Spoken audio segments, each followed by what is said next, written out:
Welcome back to இனி ஒரு புது வீடியோ. இன்றைக்கி நம்ம 10th மேக்ஸ் சப்ஜெக்டில் 100 அவுட் ஆஃப் 100 எப்படி வாங்குறதுன்றதை பார்க்கலாம் வாங்க. ஸோ ஃபஸ்ட்டு நம்ம சிலபஸ் எப்படி கவர் பண்ணுறதுன்னு பார்க்கலாம்.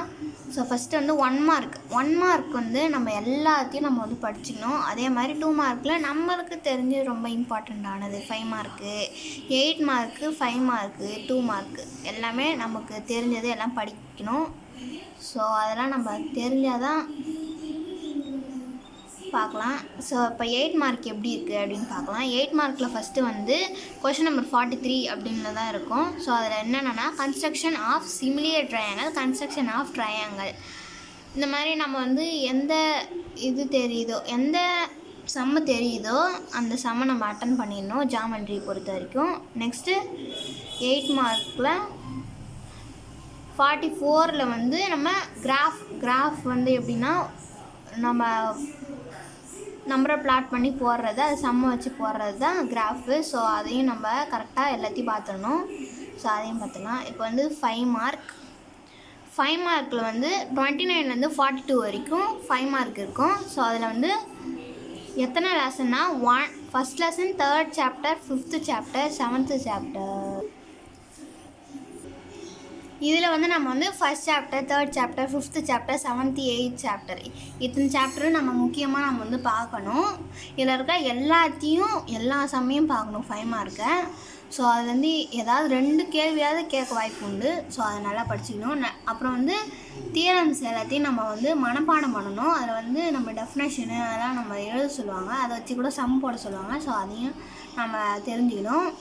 ஸோ 5 மார்க்கில் பொறுத்த வரைக்கும் கம்பல்சரி கொஷின் இருக்குது. அதை விட்டுட்டு வேறு எதுவும் எழுதக்கூடாது, ஓகேவா? அந்த கம்பல்சரியோடு எழுதியிருக்கணும். அப்போ தான் நம்ம கொஞ்சம் பேப்பர் பப்ளிக் எக்ஸாமுக்கு இதுவாக இருக்கும்.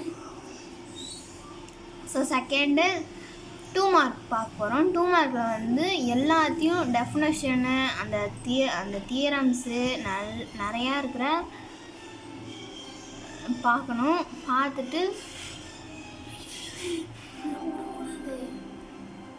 2 மார்க்கில் பொறுத்த வரைக்கும் 10 கொஷின் கேட்க வாய்ப்பு உண்டு. ஸோ அதை நம்ம அதுக்கேற்ற மாதிரி நம்ம படிச்சுக்கணும்.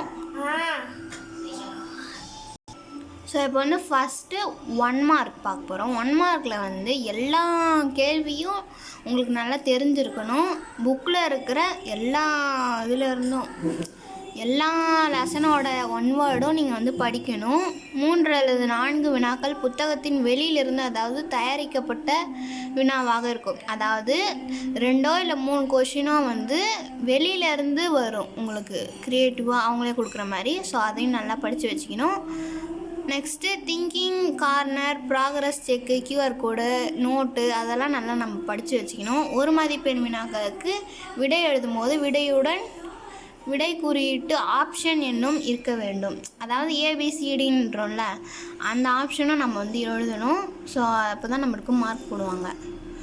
இப்போ நம்ம 1 வேர்டு எழுதக்குள்ளே 1 2 தப்பாக வரக்கூடாது. ஸோ அந்த தப்பாக கூடாதுன்றதுக்கு என்ன பண்ணணும்னா செல்ஃப் டெஸ்ட் டெய்லி எழுதி பார்க்கணும் ஒரு சாப்டருக்கும்.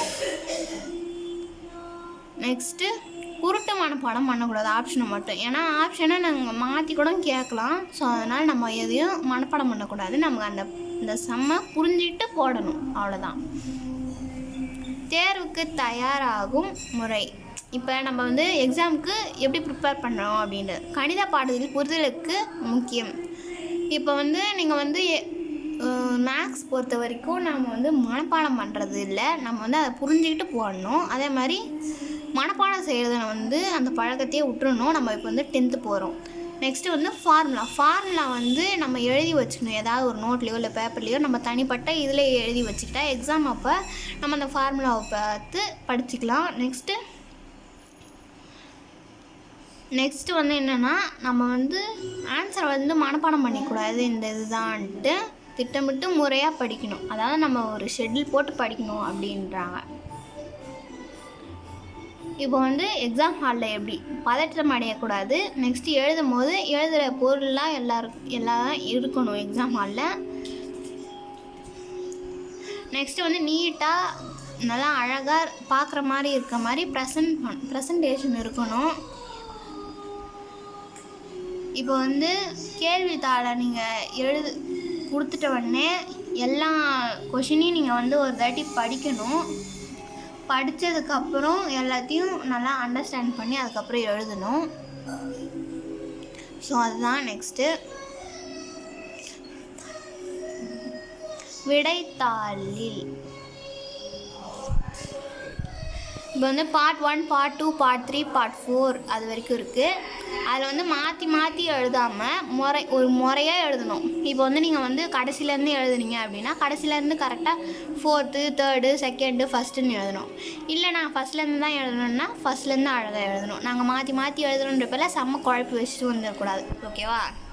நெக்ஸ்ட்டு வந்து நம்ம ஏதாவது இப்போ வந்து ஒரு கொஷினுக்கு ஆன்சர் ஆரம்பிக்கிறோம் அப்படின்னா கிவன் போட்டு எழுதணும். முடிக்கிறப்போ டு ஃபைண்ட் அங்கே என்ன கண்டுபிடிக்க சொல்லியிருக்காங்களோ அதை அப்படியே போட்டு எழுதணும். நெக்ஸ்ட்டு